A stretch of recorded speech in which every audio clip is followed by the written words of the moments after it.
Okay, सो हम लोग आज शुरू करेंगे पाइथन और उसके जो फंडामेंटल यूनिट्स, फंडामेंटल चीज़ें हैं उसके बारे में हम बात करेंगे। अरे माइक किसका ऑन है बेटा? ये whose mic is on?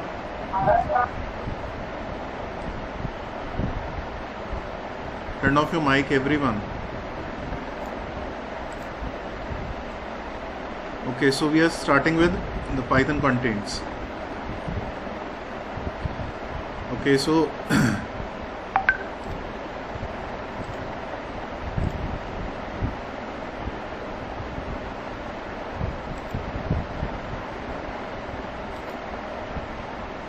we have learnt कि Python is a high level language and यहाँ पे कुछ बात हो रही है कि भाई पाइथन इतना पॉपुलर क्यों है। ये हमने डिस्कस किया था कि पाइथन की नेमिंग कहाँ से हुई थी। ओके, सो ये एक जनरल पर्पस प्रोग्रामिंग लैंग्वेज है जो साइंटिफिक और नॉन साइंटिफिक दोनों पर्पसेस के लिए यूज़ की जाती है। ये मैंने आप लोगों को बताया था। प्लेटफॉर्म इंडिपेंडेंस के बारे में मैंने आप लोगों को बता दिया था यहाँ पे। और हाई लेवल लैंग्वेज है with vast library and it is excellent language. Readable, understandable है, कस्टमाइजेबल है लैंग्वेजेस। फिर ये टूल्स हैं जो हमने डिस्कस किए थे कि कौन कौन सी चीज़ें हैं जहाँ पर पाइथन यूज़ की जाती है। Okay,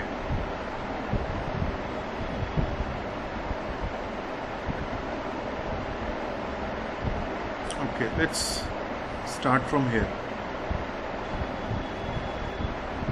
So first thing that has been explained here that we are talking about Python programming, but what is a program that we have to discuss. So in the last class I think I have discussed कि एक programme क्या होता है और आप लोगों ने कुछ इसके आंसर्स भी दिए।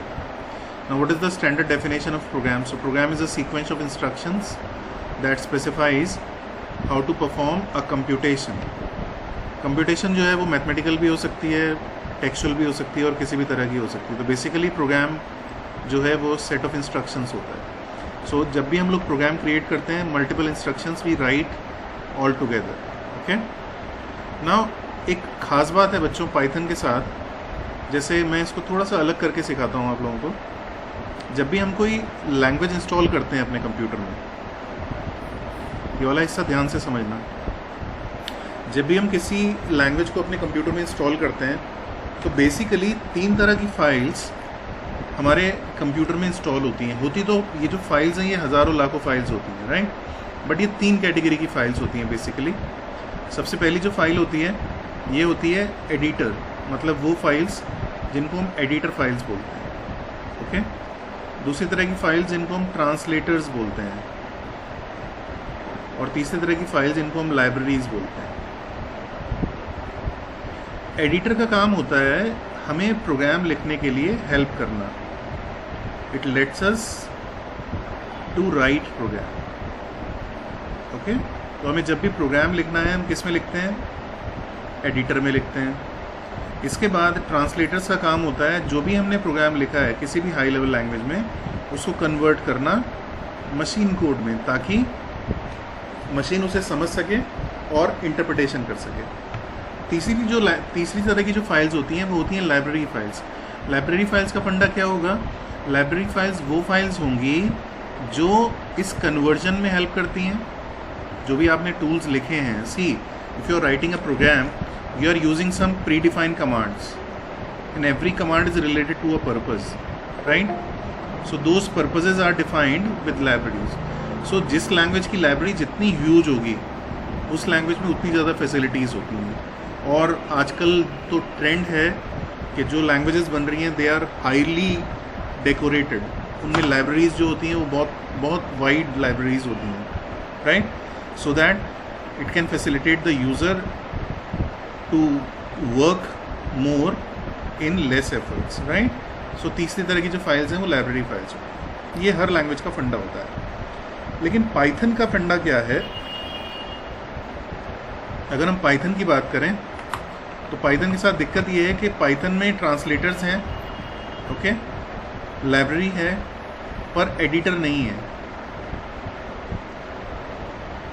ओके, अगर एडिटर नहीं है हमारे पास तो हम क्या नहीं कर सकते? Obviously we can not write program. So simply, if we cannot write program, how can we compile it? What is the use of library? How can we work actually? The answer is very simple. Since Python does not allow us program to write, so we can take some applications from any other software, right? If Python does not offer editing services, we can have editing services from other softwares. Like if we are working in Windows, okay, then we can use Notepad. I'm sure you know what is a Notepad. Okay, if you are working with, say, DOS, disk operating system, it is a very old operating system. If you are using DOS, you can write your commands in edit. Okay, and if you are working in Linux और हमारा जो school में लगा हुआ है Ubuntu, अगर इसमें हमें काम करना है तो इसके लिए कमांड होती है gedit. आप लोगों को ध्यान होगा जब आप लोग HTML का प्रोग्राम लिखते थे तो आप HTML का प्रोग्राम gedit में लिखते थे, राइट? टेक्स्ट एडिटर जो है हमारा. तो आप किसी भी टेक्स्ट एडिटर के साथ काम कर सकते हैं. अपने प्रोग्राम को टेक्स्ट एडिटर में लिखिए, एग्जीक्यूट कराइए और आपका काम ख़त्म हो जाता है. तो एक तरीका तो ये है, ये एक इजी तरीका है. इसके अलावा एक और तरीका होता है जो कि हम यहाँ पर डिस्कस कर रहे हैं. ये तरीका मैंने देखा था यहाँ पे, IDLE, that stands for integrated development environment. Okay, ये जो इंटीग्रेटेड डेवलपमेंट एनवायरनमेंट है, ये एक तरह के सॉफ्टवेयर्स होते हैं. ठीक है, these are special kind of softwares. इनका काम क्या होता है, ये लैंग्वेजेस के साथ कनेक्ट करते हैं, क्लब करते हैं अपने आप को. ओके, और आपको एक कंबाइंड एनवायरनमेंट प्रोवाइड करते हैं जिससे आपको ये लगे कि आप किसी थर्ड पार्टी के साथ काम नहीं कर रहे, यानी किसी आप थर्ड पार्टी टेक्स्ट एडिटर के साथ काम नहीं कर रहे हैं. आपके पास एक बिल्ट इन एडिटर है, बिल्ट इन मॉड्यूल है जिसकी हेल्प से आप प्रोग्राम लिख सकते हैं, एग्जीक्यूट करा सकते हैं, राइट? सो IDE का काम क्या होता है basically? IDEs they provide environment. What type of environment? Programming environment. So ये इस तरह का प्रोग्रामिंग एनवायरनमेंट आपको प्रोवाइड करते हैं कि आप डायरेक्टली किस लैंग्वेज के साथ काम करते हैं ये आपको सीखने की ज़रूरत नहीं पड़ती. आप किस एडिटर के साथ काम कर रहे हैं ये सीखने की आपको ज़रूरत नहीं पड़ती. आप सीधा IDE में काम कीजिए, आपको ऐसा ही लगेगा जैसे आप के पास एक कंप्लीट टूल है जिसकी हेल्प से आप अपनी प्रोग्रामिंग कर सकते हैं. अगर आप IDE को यूज़ नहीं करते तो ऑप्शन क्या होता है? You will write program in editor, you will go to Python, you will compile it. If errors, then you will go to editor again, then you will compile it. You will go this way. If you don't have any IDE, but if you have IDE, you simply write program here only. From the menu, give command, check output, write the next program. You are not supposed to move here and there. So this is the benefit of integrated development environment. बहुत सारी languages हैं बच्चों जो integrated development environment को use करती हैं. जैसे Java आप लोगों ने सुना होगा, it's a very famous programming language. Java के पास भी यही प्रॉब्लम है जो पाइथन के पास है. जावा के पास भी अपना कोई एडिटर नहीं है, तो उसके लिए जावा ब्लूजे वगैरह यूज़ करती है. सिमिलरली पाइथन में बहुत सारे हैं बच्चों, मैंने शायद उस दिन भी डिस्कस किया था आप लोगों से. एनाकोंडा करके एक डिस्कस किया था मैंने, राइट? और इसके अलावा पाईचार्म है जो हम यूज़ करते हैं. इसके अलावा एलिप्स है. बहुत सारे IDEs हैं जो आप लोग यूज़ कर सकते हैं. हम लोग 12th में जो IDE यूज़ करते हैं वो पाईचार्म यूज़ करते हैं, ठीक है? अदरवाइज़ आप कोई सा भी IDE यूज़ कर सकते हैं. फ़िलहाल हम लोग जो कोडिंग करेंगे उसमें हमें IDE की ज़रूरत नहीं पड़ेगी. हम डायरेक्टली जो हमारा बेसिक तरीका है उससे कोडिंग करेंगे, right? So this is the basic idea of integrated development environment. अब यहाँ से हमें हमारा प्रोग्रामिंग का कॉन्सेप्ट शुरू होता है। मैं 1 मिनट का टाइम दे रहा हूँ। अभी जो मैंने समझाया उसके बारे में कोई भी क्वेरी है आप पूछ सकते हैं। हमने अभी बात की IDE के बारे में, इंटीग्रेटेड डेवलपमेंट एनवायरनमेंट के बारे में। पाइथन के साथ प्रॉब्लम क्या है, क्यों एडिटर ना होने से क्या प्रॉब्लम होती हैं, और वो उसका सॉल्यूशन हमें कैसे मिलता है। सो ये सारी चीज़ें आप लोग समझें और बताएं जो भी प्रॉब्लम है इसमें। 1 मिनट का टाइम दे रहा हूँ, then will go further. Don't inbuilt programs from library make our program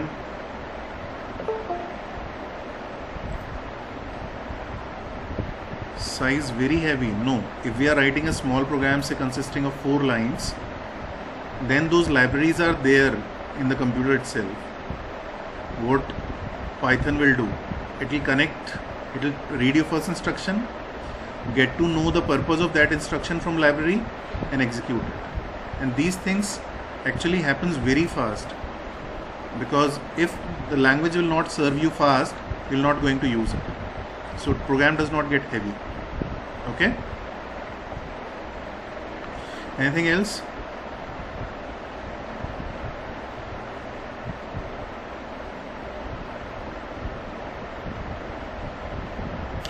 Okay, so go back. Now, if we want to work with Python, so there are 2 modes of working in Python. Python में काम करने के 2 तरीके हैं। एक है interactive mode and दूसरा है स्क्रिप्ट मोड। ओके, ये जो स्क्रिप्ट मोड होता है बच्चों, इसी को हम प्रोग्राम बोलते हैं। यानी जब हमको प्रोग्रामिंग करनी है तो हम स्क्रिप्ट मोड को यूज़ करते हैं। ये बहुत बेसिक क्वेश्चन है। कोई भी आपसे जो पाइथन का वाइवा लेगा वो ज़रूर पूछेगा कि भाई बताओ ज़रा पाइथन में आप कितने तरीके से काम कर सकते हैं। तो पाइथन में आप 2 तरीके से काम कर सकते हैं। एक है आपका इंटरैक्टिव मोड और दूसरा है आपका script mode. What is the meaning of interactive mode? The meaning of interactive mode is give a single command and check their output. Next time give a command and check out. Okay, this is called interactive mode. So here your interpreter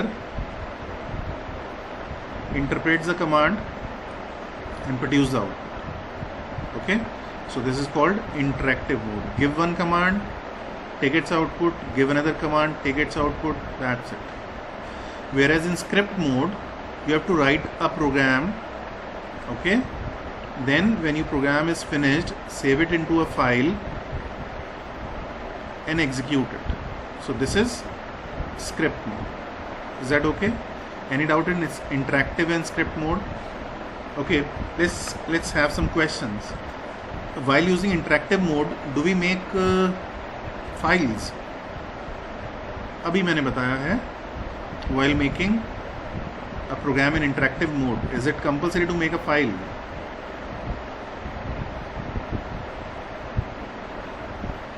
Yes, individually command issue कीजिए, output ले लीजिए, that's it. So if your program is of 1 line, do not write a script for it, just write the command and check the output. But if you have to write a long program, then you have to write it in script mode. Okay, तब आपको इसको script mode में लिखना पड़ेगा। चलिए, interactive mode कैसा होता है इसको डिस्कस करते हैं। देखो बच्चों, जब हम पाइथन शुरू करते हैं तो हमें क्या करना होगा, ये हमारा पाइथन का शेल है, यानी जहाँ पे हम कमांड इशू करते हैं। दीज आर, ये जो है इसको प्रॉम्प्ट बोला जाता है बच्चों, ठीक है। इसको क्या बोलते हैं? Prompt, PROMPT, prompt. प्रॉम्प्ट पे आप कमांड इशू करते हैं। ये 3 ग्रेटर देन साइन होते हैं। यहाँ पे आप जो भी लिखेंगे ये आपका पाइथन का इंटरैक्टिव मोड है। यहाँ पे आप जो भी कमांड लिखेंगे नेक्स्ट लाइन में उसका आउटपुट आ जाएगा। अब ये शुरू कैसे करेंगे आप विंडोज़ में जाएंगे,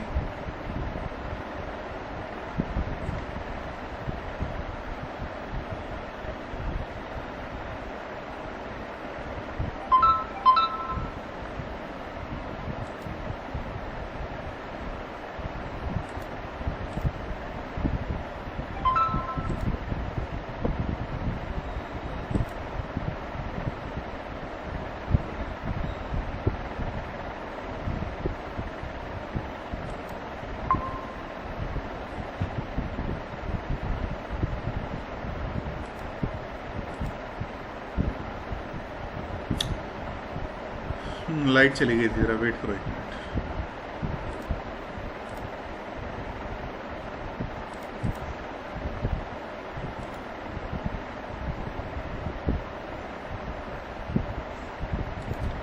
ओके, इज इट विजिबल बच्चों?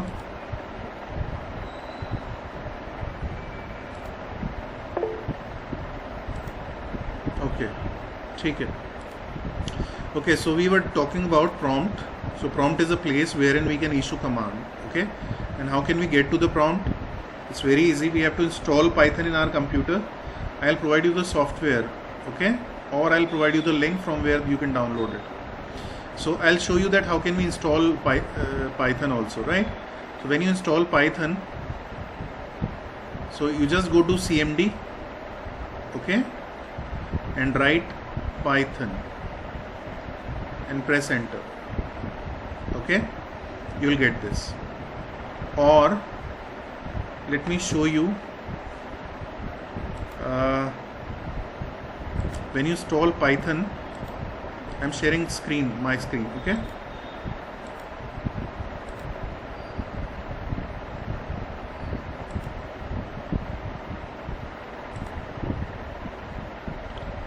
prompt.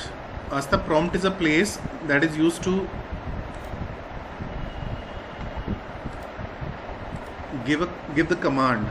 Okay, so when you are working with script mode, you need to give commands, right? So that you can check the output. So this is not command. Yes, you can say it command prompt. Okay, so prompt is the place wherein the command is issued. I think my whole screen is visible to you, right? My whole screen is visible. Okay, now I show you how can we work with Python, how can we start. Since my computer has Python installed, so I'll click on this and I'll go to all programs. Then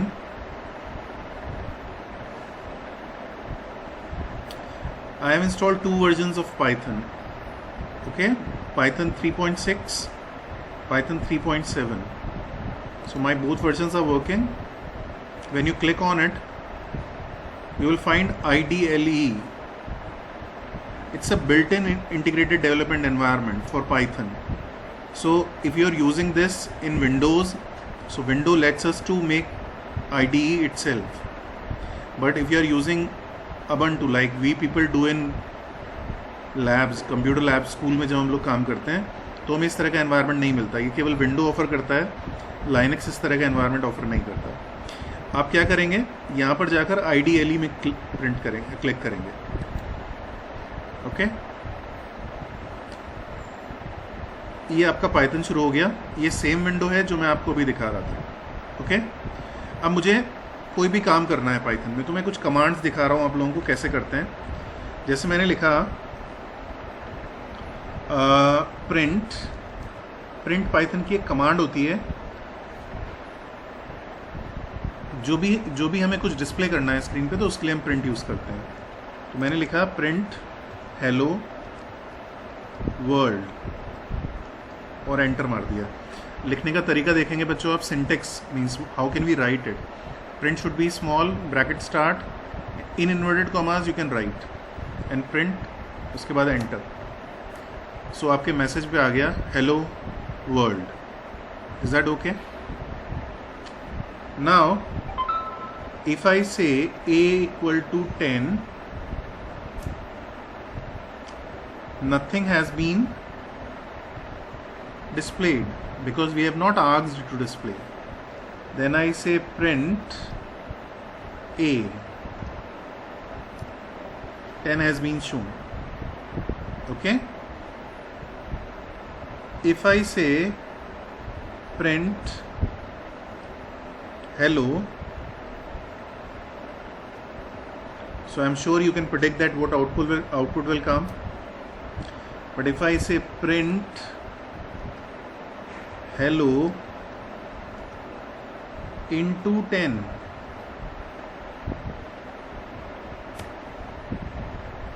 you can see hello hello hello hello hello. Gap डाल देते हैं बीच में. Print hello, यहाँ पे मैंने gap डाल दिया और यहाँ पर मैं इंटू 10 कर रहा हूँ इसको. तो इनके बीच में गैप आ गया।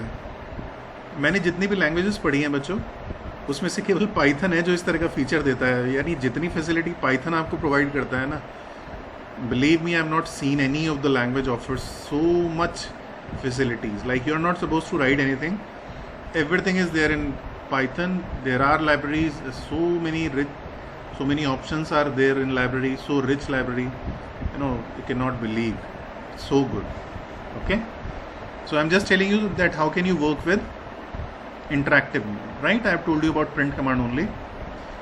Now if you want to write something in script, then you can go to file, new file. The file has been made, then I have written a program here, a equal to 10, print a. Okay, now this is my program. I'll save this.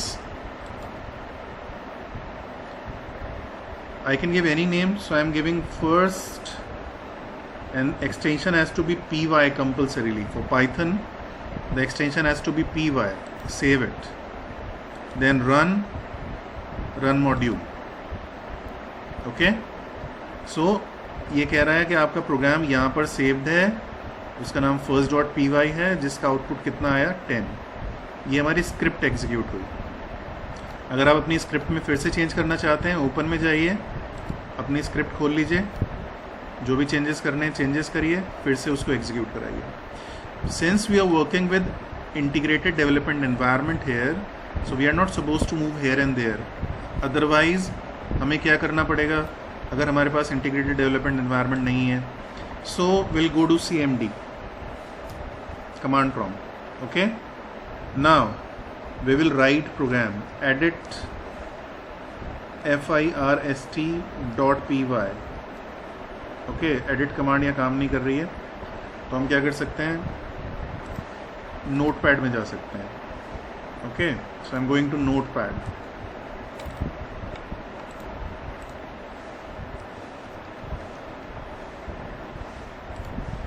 Okay, then I'll write my program here, then I'll save it somewhere.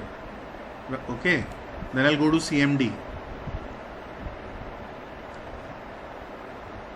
then I'll start Python. Okay, this Python has been started. Interactive में यहाँ पे दे सकता हूँ. बाहर जाने के लिए मुझे लिखना पड़ेगा exit, और प्रोग्राम एग्जीक्यूट कराने के लिए मुझे लिखना पड़ेगा Python, जो भी मेरे प्रोग्राम का नाम है, मान लीजिए first.py, then I will press enter. Obviously ये चलेगा नहीं बिकॉज इस तरह का कोई प्रोग्राम है नहीं. अब अगर प्रोग्राम में कोई भी एरर आती है, मैं वापस नोटपैड में जाऊंगा, करेक्शन करूंगा, फिर वापस पाइथन में आऊंगा. ये बेसिक आइडिया होता है, जैसे आप HTML में करते थे. Now what is the benefit of environment? You simply go to environment, you are not suppose to go here and there, simply start working with IDLE, integrated development environment, write program here only, execute it, and your work is done.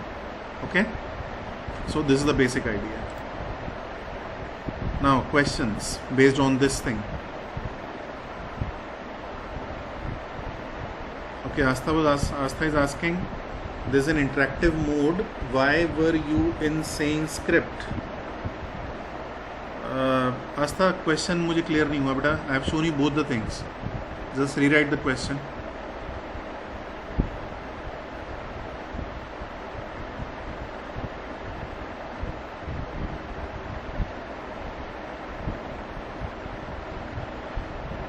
Okay, what is the meaning of restart? Written there in IDLE, that output, it's a format, Akshar. It's a format of writing answers. Okay, it's nothing about special about this restart. Okay, so this is the basic idea that how can we work with Python. Okay, let's come back.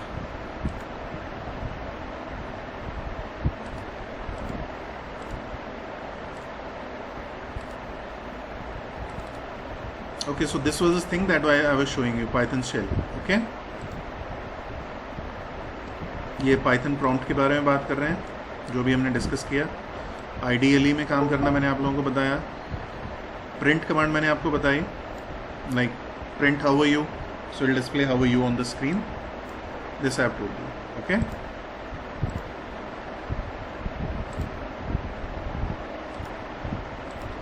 Rohit, you're very late and you regularly do not join the class. Now similarly,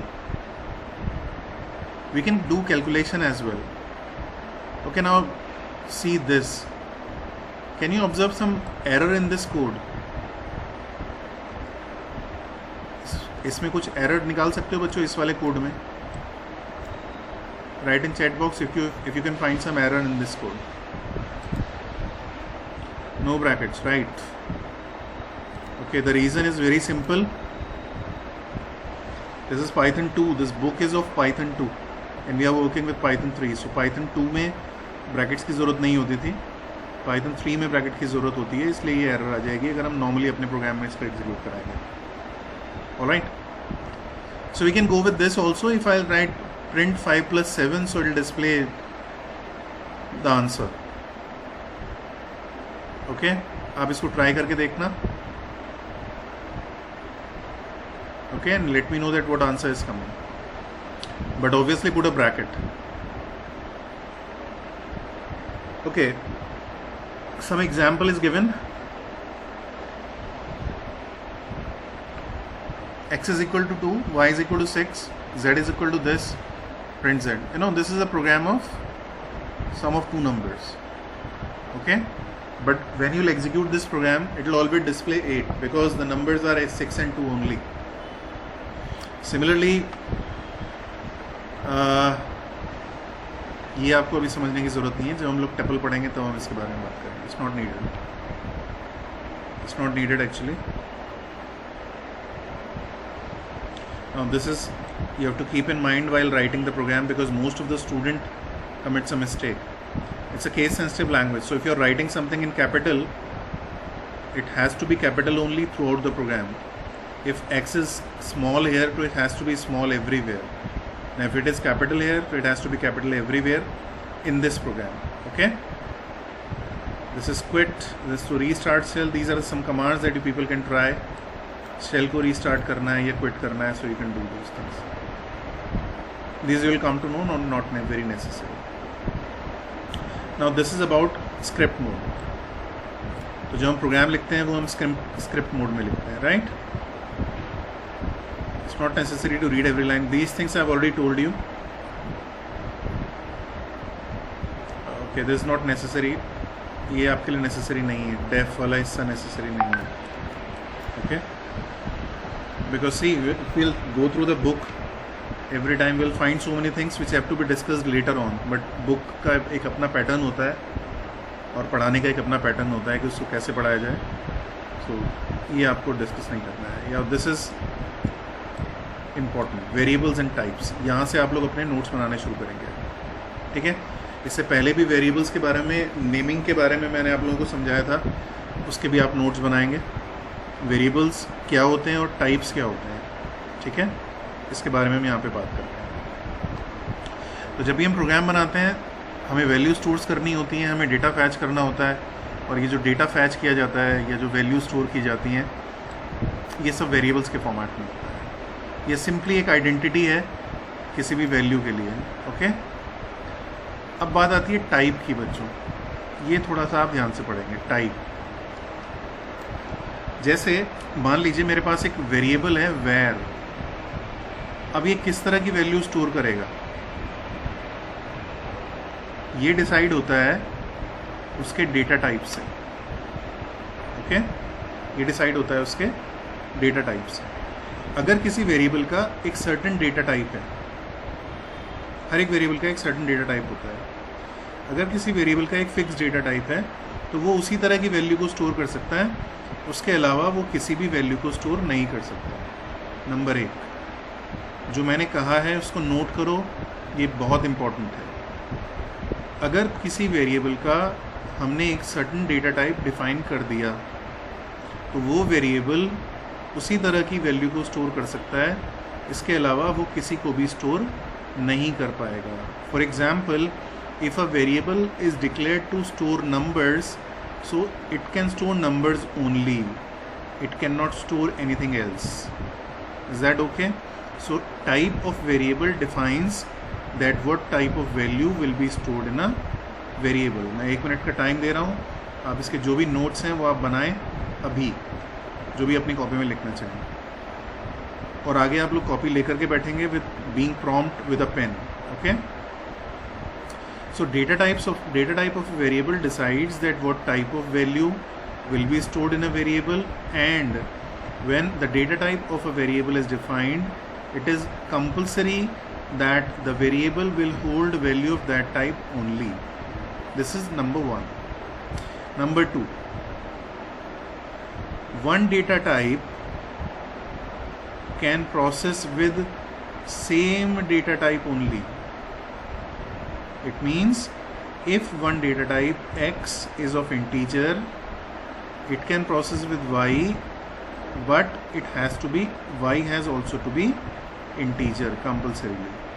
यानी जब भी कोई भी variables process करते हैं, वो जब भी प्रोसेस करेंगे वो प्रोसेस सिमिलर डेटा टाइप में होगी, डिफरेंट डेटा टाइप में प्रोसेसिंग नहीं होती है. ये हमारा रूल नंबर 2 है जो हमें ध्यान रखना है. पहला rule, when a data type is defined, value उसी तरह की जानी चाहिए उसमें. दूसरा रूल, किसी भी डेटा टाइप को कोई भी वेरिएबल जब दूसरे वेरिएबल से प्रोसेस करेगा तो उन दोनों के डेटा टाइप्स सेम होने चाहिए. अगर डिफरेंट डेटा टाइप होंगे तो ये वेरिएबल्स आपस में प्रोसेसिंग नहीं कर पाएंगे. Any query about these 2 instructions? Yes, Siddhant, we can change the data type, but without typecasting, without conversion, this processing is not possible. Data type can be changed. Yes. Anything else about these 2 rules? You want to ask anything? Okay. Let's come back to the screen. इसके बाद जो बात कर रहे हैं next, इसको detail में पढ़ाया जा रहा है. Variable identity of the object. ये थोड़ा सा इस समय तुम्हारे लिए, मैं जानता नहीं है कितना करेक्ट सब बच्चों को समझ में आएगा कि नहीं आएगा. फिर मेरा कॉन्सेप्ट वही है कि बहुत सारी चीज़ें किताबों में पहले दी होती हैं जो हम बाद में समझ पाते हैं. तो फिलहाल आप सुन लो, अगर बहुत ज़्यादा समझ में नहीं आ रहा है तो कोई बात नहीं. वेरिएबल जो होते हैं बच्चों, वो नेचर में वॉलेटाइल होते हैं. मींस इसमें जो वैल्यू होगी वो लॉन्ग टर्म के लिए सस्टेन नहीं की जा सकती. वो तब तक ही रहेगी जब तक कंप्यूटर काम ऑन है. ओके. अब हमारे जो वेरिएबल्स होते हैं ये कहाँ एलोकेट होते हैं? रैम में. आप लोगों को बचपन से पढ़ाया जा रहा होगा कि रैम वॉलेटाइल मेमोरी है, रैम वॉलेटाइल मेमोरी है. It means the value stored with RAM can not be sustained for a long period of time. Right. जो भी वैल्यू है ये अपने आप लॉस हो जाती है. तो जब भी हम किसी वेरिएबल को एलोकेट करते हैं, it is allocated in RAM, और ये रैम में कहीं पे लोकेट हो जाता है. ये जहाँ पे लोकेट होता है इसको, इस वेरिएबल का मेमोरी एड्रेस कहा जाता है. क्या कहा जाएगा? Memory address. और जब भी कोई वेरिएबल एलोकेट होता है बच्चों, जब तक वो मेमोरी में रहेगा उसका एड्रेस कभी भी चेंज नहीं होता है. ओके. तो जब भी आप किसी वेरिएबल को एलोकेट करते हैं वो रैंडमली कहीं भी एलोकेट हो जाएगा और वो वहीं पे रहता है जब तक आप उसको रिलीज़ नहीं करते हैं. ठीक है. ओके. अब यहाँ पे ये ऑब्जेक्ट के बारे में बात कर रहे हैं. ऑब्जेक्ट के लिए बात करना ज़रूरी नहीं है, फिलहाल हम वेरिएबल्स को ही बात कर रहे हैं, वेरिएबल्स के बारे में. अब डेटा टाइप कितनी तरह के होते हैं इसके लिए आपको ये नोट करना है. ये जो स्क्रीनशॉट है इसको ले सकते हो या तुम्हारे पास किताब है उससे काम कर सकते हो. डेटा टाइप्स को यहाँ पाइथन में 5 कैटेगरीज में डिवाइड किया गया है. Numbers, none means no value, sequences, sets और मैपिंग. ओके. ये सारा हमारे 11th में है जो हमें पढ़ना है. हम यहाँ से शुरू करेंगे, यहाँ से ये सारा पढ़ते हुए जाएंगे. ओके. सो हमारे पास 5 कैटेगरीज हैं डेटा टाइप्स की. Numbers, none means no value, null, NULL, null. Sequence, sets और मैपिंग. आज इतना ही छोड़ते हैं इसको क्योंकि आप लोगों का टाइम हो गया है. ठीक है. यहाँ तक आज छोड़ते हैं, इसको हम कल पढ़ेंगे. 1 मिनट दे रहा हूँ, कोई भी क्वेरी है तो पूछ लीजिए.